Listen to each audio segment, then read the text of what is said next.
Assalamualaikum warahmatullahi wabarakatuh. Waalaikumsalam warahmatullahi wabarakatuh. Hello everyone and good afternoon. First of all, let me introduce myself. My name is Hanisha Maulani Putri and my friend Muhammad Farhan Rahman Lubis, Marcel Karen, Hamidah Mairani, Hafitri Andriti Baru Hasibuan. Fernando Ginting. Here we will interview a swimming athlete and her name. Hello everyone, my name is Aisyah Nadine Lubis. I'm from Padang Sidimpuan. And now we will enter the interview session. Okay. Number one, how long have you been an athlete? Okay, I've been swimming at it for 12 years ago. That's it. Okay, last question.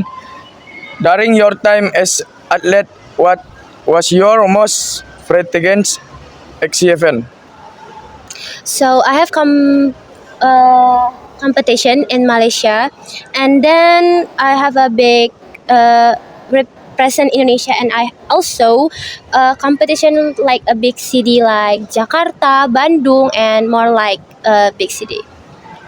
Okay. How do you feel about being an athlete in North Sumatra? Okay.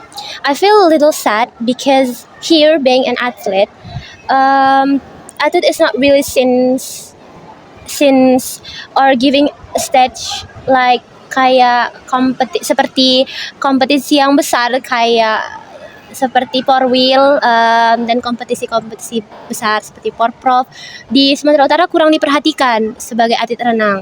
Next question, how did you struggle to become an athlete? My struggle is so difficult when I'm 3 times trained in a day, and then we are swimming most able to maintain rest time and maintain health and nutrition food. Seperti kayak saya bisa sehari saya 3 kali latihan seperti pagi, siang sampai sore. Nah, saya juga jadi atlet renang itu tidak gampang ya tentunya. Harus perhatikan nutrisi makan, istirahat, latihan seperti itu. Next question, what movement do you usually do when practicing? In swimming, there are 4 styles. The first style is butterfly, backstroke, breaststroke, and freestyle. And in my opinion, kalau atlet renang itu juga sudah pasti bisa menguasai 4 gaya tentu saja, seperti kupu-kupu, punggung, dada, dan bebas. Dan di renang and the swimmer itu kita punya gaya spesialisnya masing-masing. Jadi nanti seperti di pertandingan and the competition kita punya gaya spesialisnya masing-masing. Contohnya kayak seperti saya, gaya kupu. Jadi itu gaya yang menurut saya paling jago, paling cepat, yang mungkin bisa saya andalkan. Next, warming up like what you often do before starting a match. Yang pasti, wait, tunggu. Oh iya, oke. Definitely, first thing first itu kita mesti pray to God, minta ke Tuhan kelancaran, kekuatan untuk bertanding. Yang pasti aku juga stretching kayak stretch like my arms, my hand, my shoulder, or like my toe and my core, like that. What motivation to continue practicing and improve your swimming skill? Okay, first of all, my motivation comes from my parents, of course, my friends and my coach. And also, I have a goals. Jadi pasti setiap atlet juga punya goalsnya masing-masing.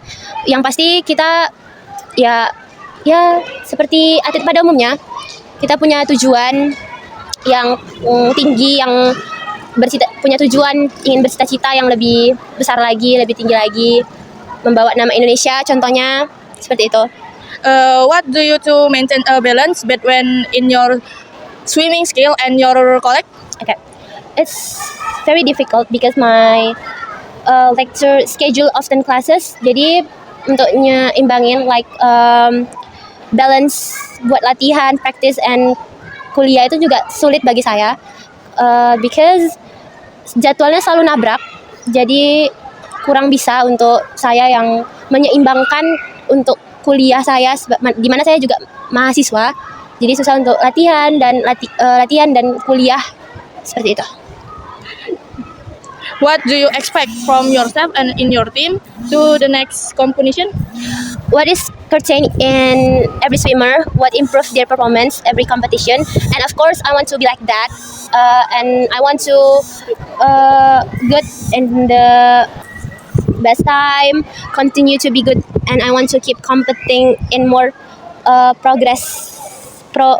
prestigious event. Kayak contoh saya juga pengen punya event yang saya mau ingin mengikuti event yang lebih besar lagi, yang lebih tinggi lagi, nggak hanya di sini-sini saja, tidak di Indonesia saja tentunya.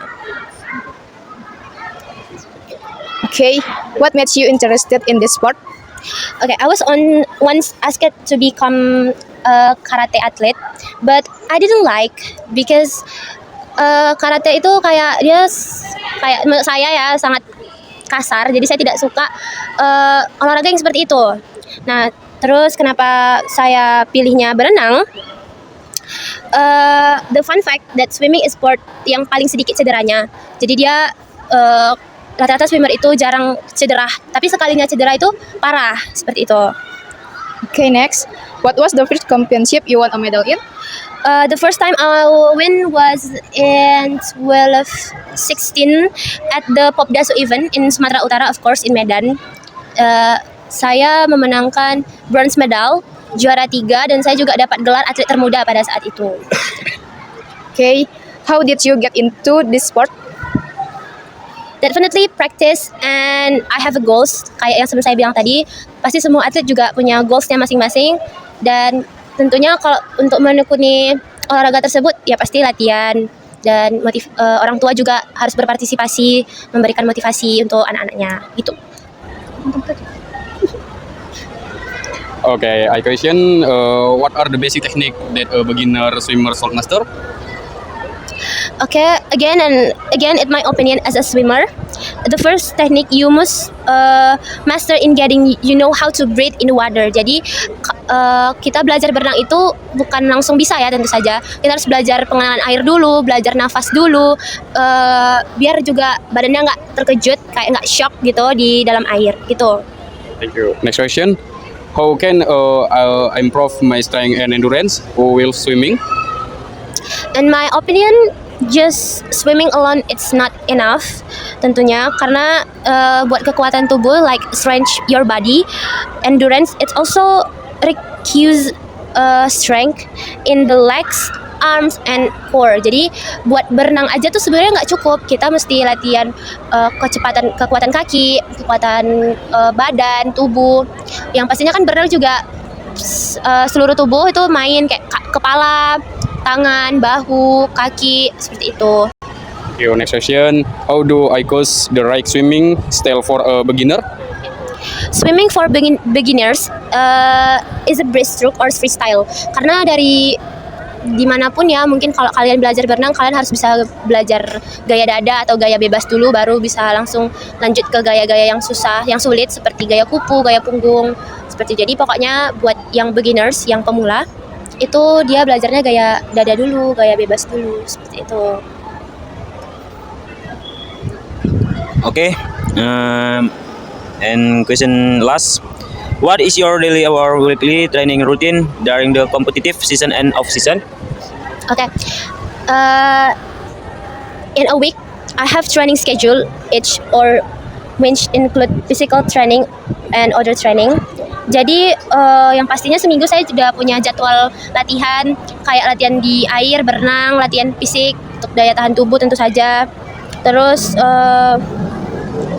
latihan aja sih, istirahat setiap hari, seperti itu. Okay, next. What part of training do you find most challenging and how do you overcome the challenge? For me, endurance it's very challenging karena latihan untuk daya tahan tubuh itu tidak mudah, yang tentunya tidak mudah, itu sangat sulit karena ngetes kayak seperti ketahanan daya tubuh kita gitu. Okay, thank you. Okay, thank you to Nadine for taking the time to interview us. That's all for our interview. See you again and wassalamualaikum warahmatullahi wabarakatuh. Thank you, athlete.